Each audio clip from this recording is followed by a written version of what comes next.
The sharp wail of Lila's ventilator cut through the laughter at the pool like a siren in a storm. I dropped the sunscreen and sprinted only to find my daughter gasping for air, her lips turning blue and Beatrix Holloway standing over her with an empty soda can and a smile that didn't flinch. In that moment, I knew this wasn't just cruelty, it was an attempted erasure. The first thing I noticed about Rose Willow Gardens wasn't the flowers.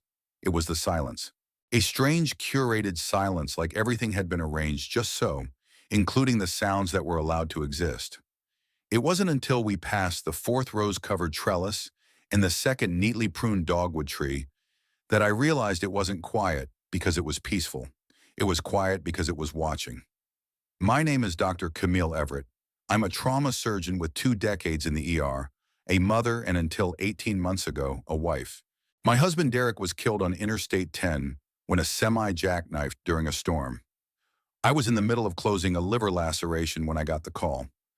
Lila, our daughter, was 9 then. She's 11 now, and in those 2 years, she's learned to do things no child should ever have to master, like clean the tubing on her own ventilator and press the emergency override when her breathing dips too low. She has advanced pulmonary fibrosis, a rare degenerative lung condition that requires a portable ventilator 24/7. It's discreet, it's efficient, and it's saved her life more times than I can count. After Derek died, Houston felt too heavy, too full of memory and echo. So when I was offered the position of Chief of Emergency Surgery at St. Augustine Medical Center just north of town, I said yes.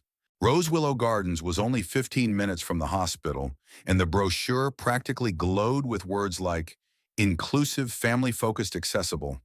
There were pictures of ramps built into rose arbors and playgrounds with soft rubber floors. One shot showed a child in a wheelchair petting a golden retriever beside a raised bed of tulips. It looked possible. That's all I was hoping for, a place where it might be possible to breathe again.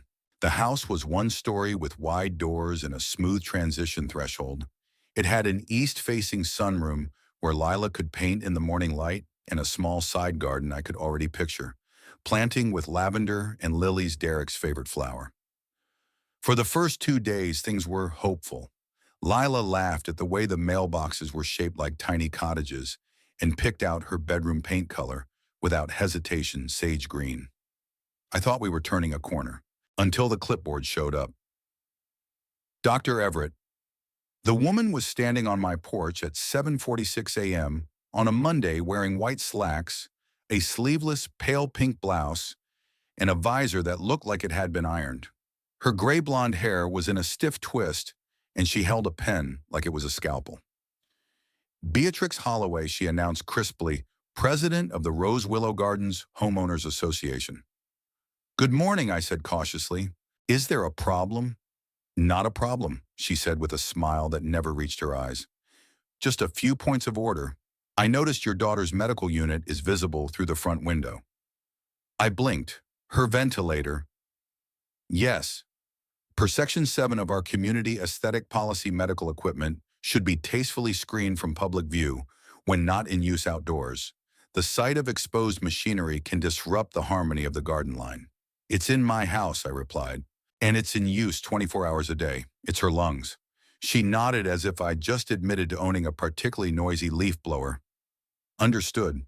Perhaps a sheer curtain, something botanical, and I've made a note regarding the external air conditioning unit installed on your east side. It appears to be a secondary system. It regulates her temperature. Her condition can be triggered by even mild overheating. I see.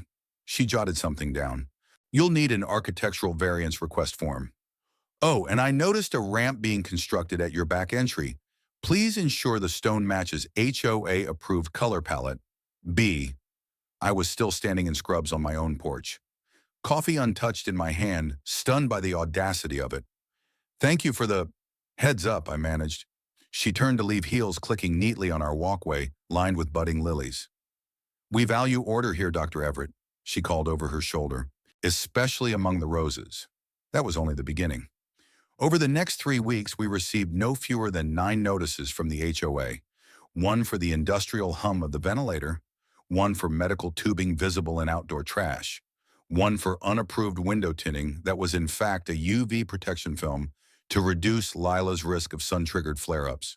I submitted letters from Lila's pulmonologist, from the hospital legal department, even from a disability rights attorney I had on speed dial after a past insurance battle. Still, the letters kept coming. The fines were waived for now, but the message was clear: we were not welcome. Or rather, Lila's needs were not. "She doesn't want people like me here," Lila said one afternoon while sketching quietly on the back patio. "People who plug in." She was drawing a superhero blossom girl, a cape-wearing figure whose powers came from photosynthesis, and a ventilator shaped like a daisy. I sat beside her. "People like you make this place better," I told her. "She just hasn't figured that out yet." "Or doesn't want to," she murmured, coloring in a tulip. I tried to shake it off, focus on my work, keep our heads down. I'd navigated trauma bays with multiple codes going off and 20-minute windows to stop internal bleeding. I could handle one HOA president with a flower fetish, but it wasn't just rules, it was surveillance. She took photos. She noted the times Lila's nurse arrived. She once asked casually, as if commenting on the weather, whether I had considered a group home for my daughter, as it might be easier on everyone. The way she said everyone, I didn't sleep well after that. Lila started pulling away from neighborhood events. She used to like to wheel herself around the block to spot different flowers. Now she stayed close to the house. "They all look at me like I'm weird," she said. "Like I'm messing up the picture." "That's not true." I lied. I knew it wasn't just Beatrix. It was the way others averted their eyes. The way no one sat near us at the community ice cream social. The way one woman gently pulled her son away when he asked what Lila's machine did. It all led up to the day of the Bloom and Swim party. Lila didn't want to go at first. "She'll be there," she said. "Beatrix. And her clipboard." "She will," I agreed. "But so will Marcus. Remember him? He and his daughter Eva are going. And Dr. Shaw from my hospital. You'll have allies." Lila considered it. "If I wear the ventilator flowers, maybe it won't be so bad." The ventilator flowers were her idea. She'd created stick-on decals of sunflowers and roses to decorate the device. "I'll go," she said finally, "but only if you stay close." I promised. I meant it. I thought I'd be there the whole time. I thought I'd be able to protect her. But I'm getting ahead of myself. The party was still a day away, and Beatrix roses were in full bloom, and something darker than soil was already taking root beneath them. The morning of the Bloom and Swim party began with the scent of honeysuckle and something quieter hope. For the first time in weeks, Lila seemed excited. She had chosen her sunflower overalls and painted new decals for her ventilator. Tiny daisies climbing up the tubing, their petals hand-cut and laminated with care. "Think she'll say anything about this?" she asked, holding one up to the light. "Beatrix," I said, tying my hair back. "Probably. But you're not decorating her garden. You're celebrating your lungs." Lila grinned. "I like that. I'm going to call them bloom tubes." I laughed and kissed the top of her head. It was moments like that, fleeting, fierce, full of life, that made everything worth it. We packed carefully: portable shade umbrella, temperature-regulating vest, digital monitor, emergency inhaler, and backup ventilator battery. Her custom sunscreen prescription strength was packed in a cooler beside water bottles and allergy-free snacks. Every item had been checked, double-checked, and logged. But as I looked out across the manicured lawns of Rose Willow Gardens, I still felt that old tension building in my chest. This wasn't a hospital. There were no protocols for malice dressed in linen slacks. At the pool, everything was exactly as you'd expect from an HOA-funded event with a floral branding committee. Pastel banners read, "Welcome Spring" in full bloom, and tables were decorated with miniature watering cans filled with tulips and mimosas. Beatrix Holloway stood near the cabana lips taut behind a smile clipboard, tucked beneath one arm like it was part of her spine. Her husband Edwin trailed behind, carrying a picnic basket that looked more like a museum piece than something you'd put sandwiches in. Lila found a spot near a large pot of climbing roses, the irony not lost on either of us, and set up her towel beside the edge of the shallow pool. She adjusted her ventilator beside her, attaching the mist guard and securing the tubing under a waterproof cloth. Nearby, kids were shrieking with joy as they dove into the deep end. No one stared. A few kids even waved. She waved back, shy but radiant. "Go make your rounds, Mom," she said. "I've got my bloom tubes and enough battery to power a bouncy castle." I smiled. Okay, I'll be 5 minutes. Sunscreen then back. You remember the plan: push the blue alarm button, call your name, use the inhaler if needed. She recited it like a pledge. And don't worry, I'm not going swimming with the ventilator. Tempting, though. I gave her a wink, then started the short walk across the lawn to the parking lot. The sun was high now, reflecting off the pool tiles in blinding shards. I moved fast, the familiar pressure in my chest returning. Every minute away felt like a gamble. I reached the car, grabbed the cooler, and turned around, and that's when I heard it. The alarm. The sharp staccato screech of the ventilator's critical alert. I dropped the sunscreen. My feet flew over the pavement, sandals slapping the concrete. The distance back to the pool felt longer than the entire drive from Houston. As I rounded the pergola, I saw the scene, one that would forever etch itself into my memory. Lila was hunched over, gasping, her hands pawing at her backup pack. Her face was pale, lips tinged blue. The ventilator was screeching, and a faint mist of sugary liquid coated the control panel. Beatrix was standing over her, a dripping soda can in hand. "It just spilled," she said loudly, her voice tinged with irritation rather than concern. "These things are so fragile. Maybe they shouldn't be by water." I didn't answer. I couldn't. My body moved on its own, medical instinct taking over. I dropped to my knees, assessed Lila's airflow, detached the compromised ventilator, and attached the emergency unit with shaking hands and practiced calm. "Breathe, baby, breathe," I whispered. She gasped, coughed, and then miraculously the color began to return to her face. Beside me, Marcus Bell had appeared, phone in hand, eyes grim. "She did it on purpose," he said quietly. "Look." He turned the screen toward me. The footage showed Lila talking with another child while Beatrix loomed behind her. Then slowly she tilted the soda can and poured. Just enough to short the ventilator. Just enough to kill. Her lips moved in the video, and the audio, though faint, captured it. "Let's see if she still belongs in my garden now." The world narrowed into a tunnel of fury and disbelief. Around us, parents were gasping, pulling their children back. Someone called 911. Dr. Shaw rushed over and began helping me assess Lila's vitals. Marcus, always composed, called it in to the authorities, referencing the ADA, the footage, and the threat to life. Beatrix stood stiffly, as if unsure which role to play next. "It was an accident," she said, then louder, "a misunderstanding. Maybe she bumped the machine. That soda can isn't even full." "It was full when you poured it," Marcus replied. "Your words were clear, and I've already backed the footage up to the cloud. That machine keeps her alive. You knew that." She blanched but remained defiant.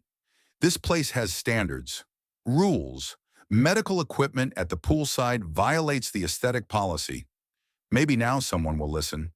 An audible gasp rippled through the crowd. Beatrix's husband took a step back, staring at her as though he'd never seen her before. "Lila," I whispered, brushing the hair from her forehead. "Are you with me, Mom?" she rasped. The flowers." Her eyes flickered toward her ruined bloom tubes, sticky with soda and shorted circuitry. "They're just decorations," I said, voice cracking. "You're the real Bloom." The paramedics arrived minutes later. I rode with her to the hospital, holding her hand and never once letting go. Tests confirmed what I already suspected: the ventilator had been critically damaged. The sugary liquid had infiltrated the system's airflow regulator. Without the backup unit, she would have gone into respiratory failure within 90 seconds. At the hospital, I met with the police, who took Marcus's footage seriously. The moment they saw the video, everything changed. "This may fall under federal jurisdiction," one officer told me. "Tampering with life-sustaining medical equipment can be charged as attempted murder or a federal civil rights violation under the Americans with Disabilities Act." Later that night, as I sat beside Lila's hospital bed, Agent Tanya Ramirez from the FBI arrived.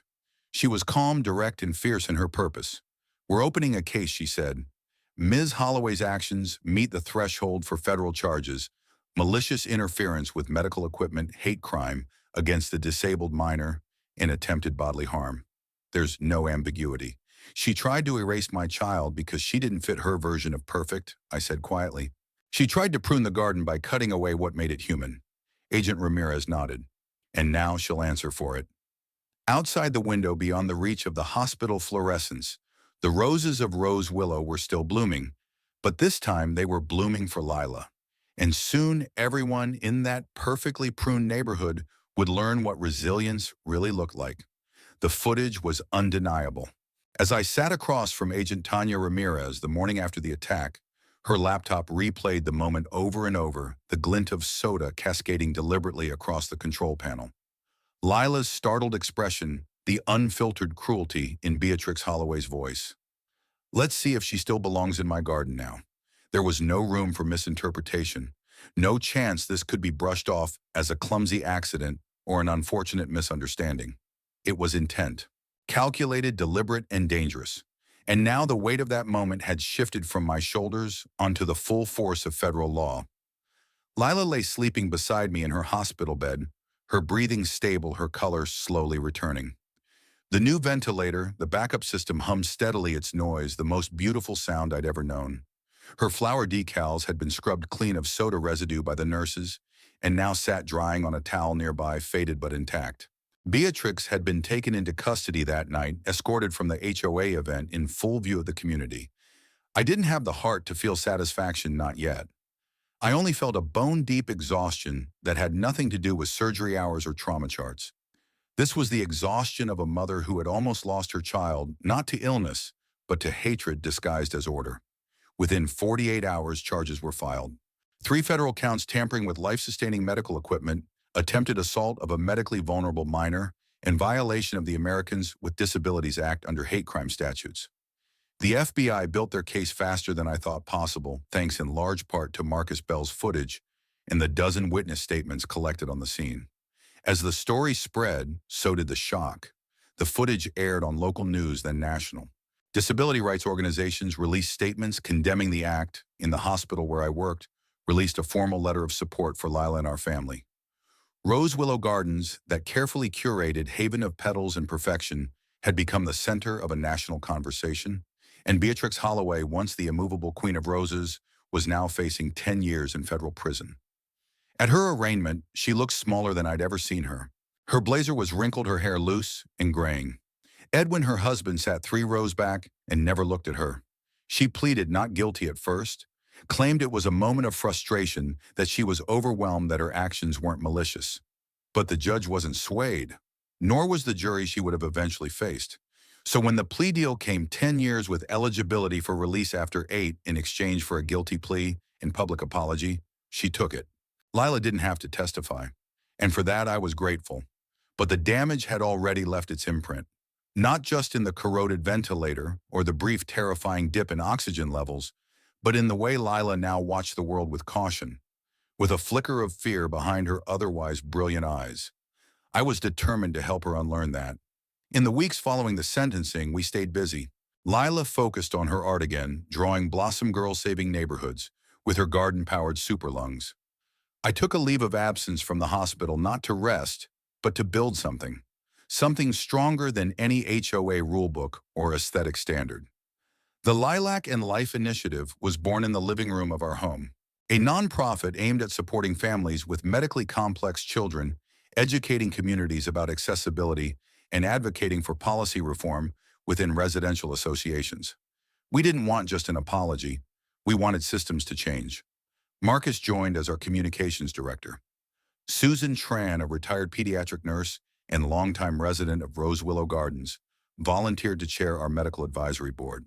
And Edwin Holloway, yes, Beatrix's husband, approached us quietly one evening with a check, a sizable one. "I want it to go toward whatever helps her," he said. "My lawyer's finalizing the divorce." I stayed quiet too long.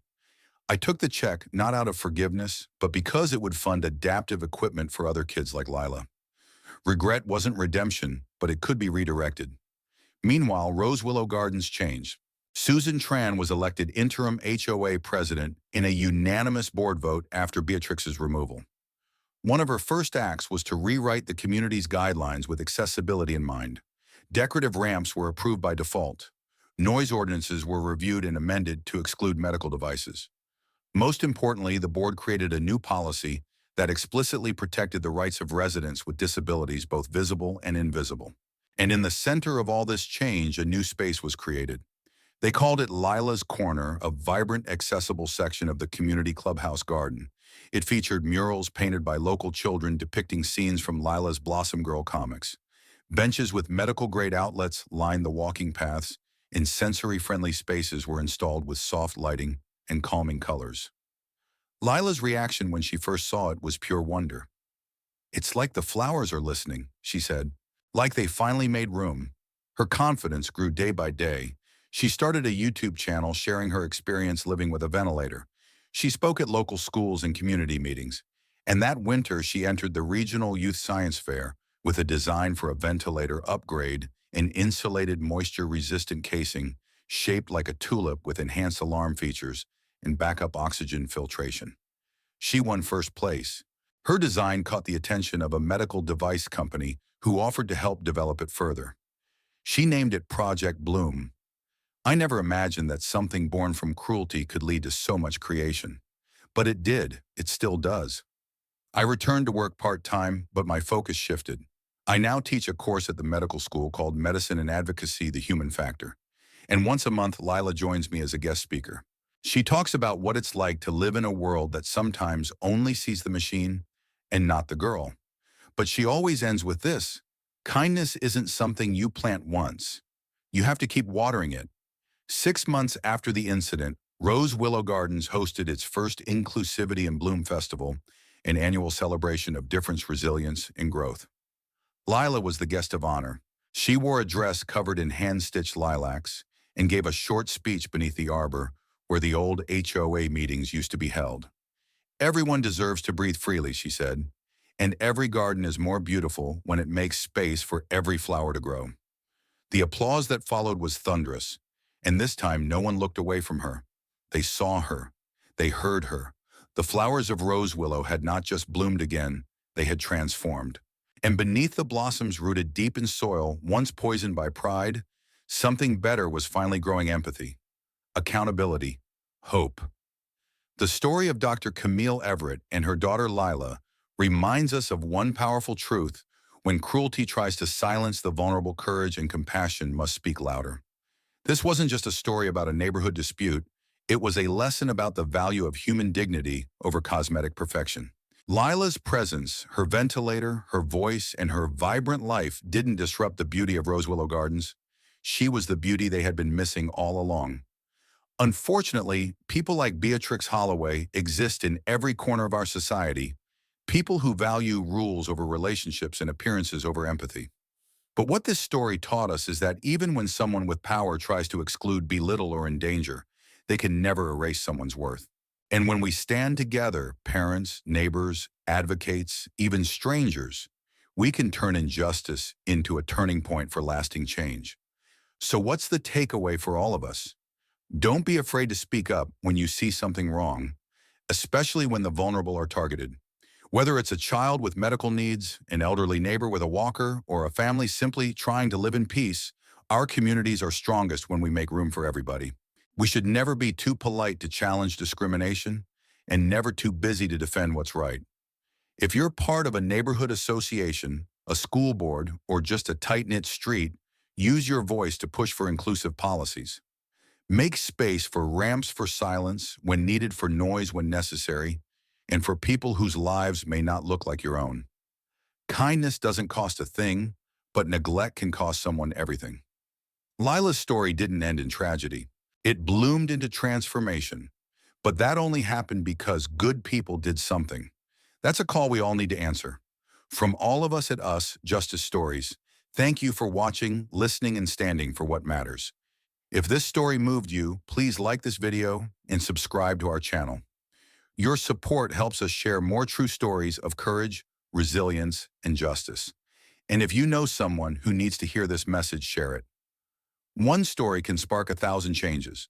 Let's keep fighting for a world where every child can breathe freely, where every voice is valued, and where every garden, literal or figurative, blooms with compassion. We'll see you in the next story. Stay strong, stay kind.